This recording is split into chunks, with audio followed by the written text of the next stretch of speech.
Integers ആണ് പഠിക്കുന്നത്. കഴിഞ്ഞ ക്ലാസ്സിൽ നമ്മൾ ഇൻറ്റീജേഴ്സിന്റെ മൾട്ടിപ്ലിക്കേഷൻ ആണ് പഠിച്ചത്. Product of positive integer and negative integer, product of two negative integers, product of 3 or more negative integers. ഈ ക്ലാസ്സിൽ properties of multiplication of integers എന്ന് പറയുമ്പോൾ നമുക്കറിയാം നാച്ചുറൽ നമ്പേഴ്സിൻ്റെ മൾട്ടിപ്ലിക്കേഷനിൽ കുറച്ച് പ്രോപ്പർട്ടീസ് ഉണ്ട്. അതായത് നാച്ചുറൽ നമ്പേഴ്സിനെ മൾട്ടിപ്ലൈ ചെയ്യുന്ന സമയത്ത് നാച്ചുറൽ നമ്പേഴ്സ് കുറച്ച് പ്രോപ്പർട്ടീസ് ഫോളോ ചെയ്യും. അതുപോലെ ഇൻറ്റീജേഴ്സിൻ്റെ മൾട്ടിപ്ലിക്കേഷനിലുള്ള പ്രോപ്പർട്ടീസ് ആണ് നമ്മളിന്ന് പഠിക്കുന്നത്. കുറേ പ്രോപ്പർട്ടി ഉണ്ട്. അതിൽ ആദ്യ property closure property of multiplication. Closure property of multiplication, രണ്ട് ഇൻറ്റീജേഴ്സ് എടുത്തിട്ട് മൾട്ടിപ്ലൈ ചെയ്താൽ ഇതിൻ്റെ പ്രൊഡക്റ്റ് എന്തായിരിക്കും? രണ്ട് ഇൻറ്റീജേഴ്സ് എടുത്ത് മൾട്ടിപ്ലൈ ചെയ്താൽ അതിൻ്റെ പ്രൊഡക്റ്റും ഒരു ഇൻറ്റീജർ ആയിരിക്കും.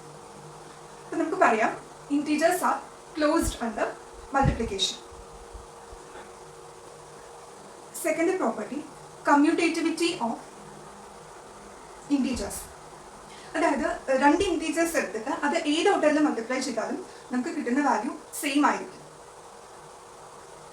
For any two integers a and b, a into b equal to b into a.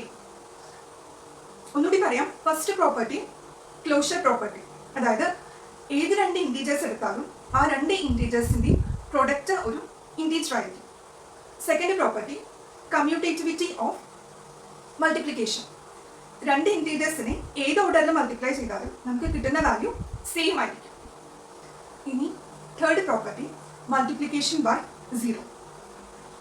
നമ്മൾ മുമ്പ് നാച്ചുറൽ നമ്പേഴ്സിന്റെ മൾട്ടിപ്ലിക്കേഷൻ പഠിച്ചിട്ടുണ്ട് അല്ലേ? ഏത് നാച്ചുറൽ നമ്പറിനെ 0 കൊണ്ട് മൾട്ടിപ്ലൈ ചെയ്താൽ എന്താ കിട്ടുക? 0. അതുപോലെ ഏത് ഇൻറ്റീജറിനെ 0 കൊണ്ട് മൾട്ടിപ്ലൈ ചെയ്താൽ നമുക്ക് കിട്ടുന്ന വാല്യൂ 0 ആയിരിക്കും. For any integer a into 0 equal to 0. Next property associative property of multiplication. നമ്മൾ മുമ്പ് നാച്ചുറൽ നമ്പേഴ്സിൻ്റെ കേസിൽ 3 നമ്പേഴ്സ് എങ്ങനെ മൾട്ടിപ്ലൈ ചെയ്യാം? 3 നാച്ചുറൽ നമ്പേഴ്സ് നമ്മൾ സാധാരണ പദം മൾട്ടിപ്ലൈ ചെയ്യും. 3 നാച്ചുറൽ നമ്പേഴ്സ് മൾട്ടിപ്ലൈ ചെയ്യുന്ന സമയത്ത് അത് ഏത് ഓർഡറിൽ മൾട്ടിപ്ലൈ ചെയ്താലും നമുക്ക് കിട്ടുന്നത് എന്ത് വാല്യൂ ആയിരിക്കും? 3 നാച്ചുറൽ നമ്പേഴ്സ് ഏത് ഓർഡറിൽ മൾട്ടിപ്ലൈ ചെയ്താലും നമുക്ക് കിട്ടുന്ന വാല്യൂ സെയിം ആയിരിക്കും. അതുപോലെ ഇൻറ്റീജേഴ്സിൽ 3 ഇൻറ്റീജേഴ്സ് എടുത്തിട്ട് ഏത് ഓർഡറിൽ മൾട്ടിപ്ലൈ ചെയ്താലും നമുക്ക് കിട്ടുന്ന വാല്യൂ സെയിം ആയിരിക്കും. For 3 integers a, b and c, a into b into c equal to a into b into c. ഇനി നമ്മൾ പഠിക്കുന്നത് distributive property of multiplication. Distributive പ്രോപ്പർട്ടിയിൽ പറയുന്നത് 4 integers a, b, c, a into b plus c equal to a into b plus a into c. Distributive പ്രോപ്പർട്ടിയിൽ പറയുന്നത് 4 3 integers a, b, c, a into b plus c equal to a into b plus a into c. Distributive property of മൾട്ടിപ്ലിക്കേഷനിൽ നമ്മൾ 3 integers എടുക്കും. 3 ഇൻറ്റീജേഴ്സിൽ ഏതെങ്കിലും 2 ഇൻറ്റീജേഴ്സിനെ add ചെയ്യും. എന്നിട്ട് മൂന്നാമത്തെ ഇൻറ്റീജറിനോട് multiply ചെയ്യും. ഇങ്ങനെ കിട്ടുന്ന വാല്യൂ ആ 3 ഇൻറ്റീജേഴ്സിനെ 2 ഇൻറ്റീജേഴ്സിനെ 2 ഗ്രൂപ്പ് ആക്കിയിട്ട് മൾട്ടിപ്ലൈ ചെയ്തിട്ട് ആഡ് ചെയ്ത് കിട്ടുന്ന വാല്യൂ സെയിം ആണോ എന്ന് നോക്കും. സിമ്പിളായിട്ട് പറഞ്ഞാൽ 4 3 integers a, b, c, a into b plus c equal to a into b plus a into c. ഇനി ലാസ്റ്റ് പ്രോപ്പർട്ടി മൾട്ടിപ്ലിക്കേറ്റീവ് ഐഡന്റിറ്റി. നമ്മൾ മുമ്പ് ഇൻറ്റീജേഴ്സിന്റെ കേസിൽ അഡിറ്റീവ് ഐഡന്റിറ്റി പഠിച്ചിട്ടുണ്ടായിരുന്നു. എന്താണത്? ഇൻറ്റീജേഴ്സിന്റെ അഡിറ്റീവ് ഐഡന്റിറ്റി 0 ആണ്. a plus 0 equal to a for any integer a. The multiplicative identity for integers is 1. ഏതൊരു ഇൻറ്റീജറിനെയും 1 കൊണ്ട് multiply ചെയ്താൽ നമുക്ക് അതേ ഇൻറ്റീജറിനെ കിട്ടും. അപ്പം നമ്മൾ ഇന്ന് മൾട്ടിപ്ലിക്കേഷൻ ഓഫ് ഇൻറ്റീജേഴ്സിൻ്റെ പ്രോപ്പർട്ടീസ് ആണ് പഠിച്ചത്. ആദ്യത്തെ പ്രോപ്പർട്ടി ക്ലോഷർ പ്രോപ്പർട്ടി ആയിരുന്നു. രണ്ടാമത്തെ property associative property of multiplication. മൂന്നാമത്തെ property commutative property of multiplication. നാലാമത്തെ മൾട്ടിപ്ലിക്കേഷൻ ബൈ സീറോ. അഞ്ചാമത്തെ ഡിസ്ട്രിബ്യൂട്ടീവ് പ്രോപ്പർട്ടി ഓഫ് മൾട്ടിപ്ലിക്കേഷൻ. ആറാമത്തെ മൾട്ടിപ്ലിക്കേറ്റീവ് ഐഡന്റിറ്റി. നമ്മൾ ഇൻറ്റീജേഴ്സിൻ്റെ പ്രോപ്പർട്ടീസ് പഠിച്ചു, ഇൻറ്റീജേഴ്സിൻ്റെ മൾട്ടിപ്ലിക്കേഷൻ്റെ പ്രോപ്പർട്ടീസ് പഠിച്ചു, പിന്നെ പോസിറ്റീവ് ഇൻറ്റീജേഴ്സ് നെഗറ്റീവ് ഇൻറ്റീജേഴ്സ് എങ്ങനെയാണ് മൾട്ടിപ്ലൈ ചെയ്യാം, കുറേ നെഗറ്റീവ് ഇൻറ്റീജേഴ്സ് എങ്ങനെയാണ് മൾട്ടിപ്ലൈ ചെയ്യാം, പിന്നെ കുറേ കാര്യങ്ങൾ നമ്മൾ പഠിച്ചു.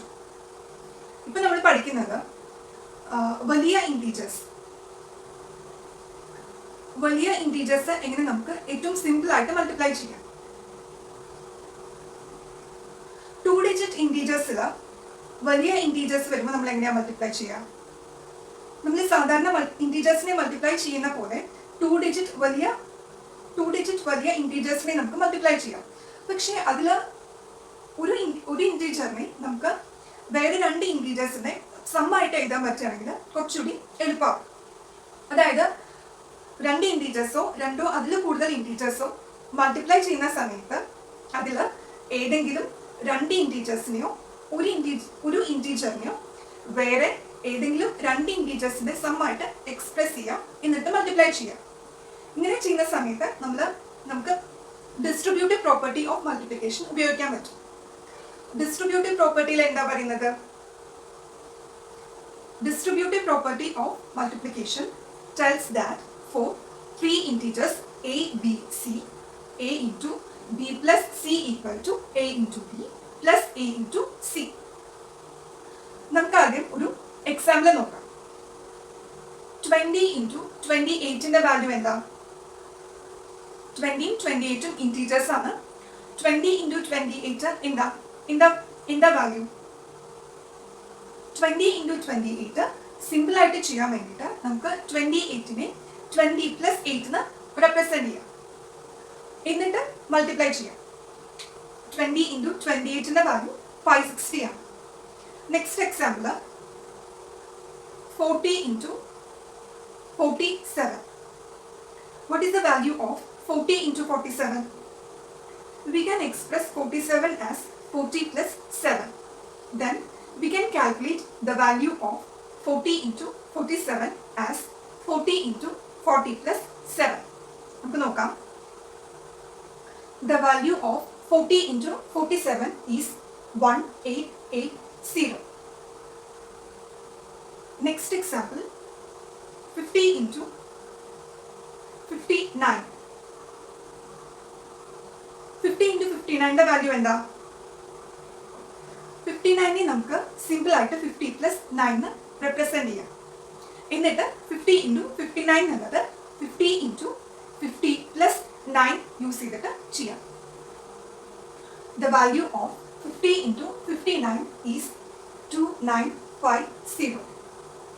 ഇതുപോലെ ഏത് 2 വലിയ ഇൻറ്റീജേഴ്സ് ആയാലും, അതായത് 2 ഡിജിറ്റ് നമ്പേഴ്സിൽ വലിയ 2 ഡിജിറ്റ് ഇൻറ്റീജേഴ്സ് ആണെങ്കിൽ അതിനെ നമുക്ക് വേറെ 2 ഇൻറ്റീജേഴ്സിന്റെ സമ്മായിട്ട് എക്സ്പ്രസ് ചെയ്യാം, എന്നിട്ട് മൾട്ടിപ്ലൈ ചെയ്യാം.